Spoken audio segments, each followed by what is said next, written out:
Pada sebuah kesempatan, seorang murid bertanya kepada gurunya yang terkenal sangat bijaksana.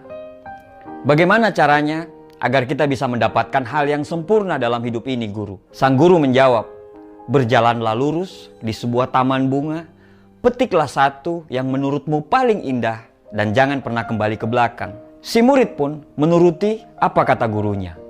Dia pergi ke sebuah taman bunga sambil terus melihat bunga mana yang akan dia petik. Dia terus berjalan dan sampailah dia di ujung dengan tangan yang hampa. Dia tidak memetik satupun dari bunga yang ada. Sang guru bertanya, "Mengapa kamu tidak mendapatkan satu bunga pun?" Dengan nada yang sangat lemah, muridnya menjawab, "Sebenarnya tadi saya sudah menemukan, tapi saya tidak memetiknya. Karena saya berpikir mungkin di depan nanti pasti akan ada yang lebih indah daripada yang tadi. Namun ketika sampai di ujung, saya baru sadar bahwa yang saya lihat tadi itulah yang paling indah. Tapi saya tidak bisa untuk kembali ke belakang lagi." Sambil tersenyum, gurunya berkata, "Ya, itulah hidup. Semakin kita mencari kesempurnaan, maka semakin jauh kita untuk bisa mendapatkannya. Karena sejatinya kesempurnaan yang hakiki tidak pernah ada. Yang ada hanyalah keikhlasan hati kita untuk selalu menerima kekurangan." Dari cerita tadi kita belajar bahwa kalau kita terus mencari kesempurnaan, mungkin kita tidak akan pernah selesai untuk membanding-bandingkan. Tidak ada yang terbaik, karena semua punya kekurangan dan kelebihan. Yang baik adalah yang selalu tumbuh ke arah kebaikan.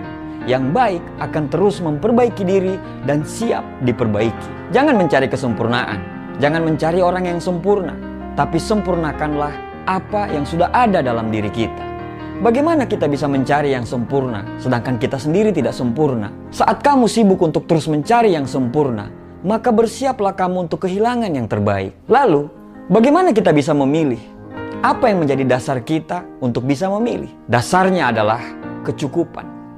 Manusia bisa memiliki ribuan pakaian yang ada di lemarinya, tapi dia hanya bisa memilih satu untuk bisa dipakai. Manusia bisa memiliki ratusan makanan yang ada di meja dia, tapi dia hanya bisa menghabiskan beberapa saja.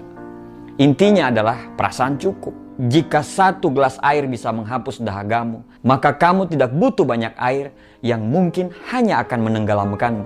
Cukup yang akan memberikan kenyamanan. Berhentilah untuk mencari kesempurnaan, karena yang kita butuh adalah orang yang tahu ketidaksempurnaan kita, tapi tetap memilih untuk terus bersama kita.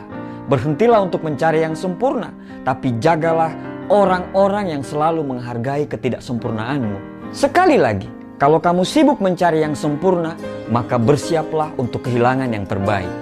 Hiduplah dalam cukup, karena cukup akan menghadirkan kenyamanan, dan kenyamanan akan mendatangkan kebahagiaan. Terima kasih.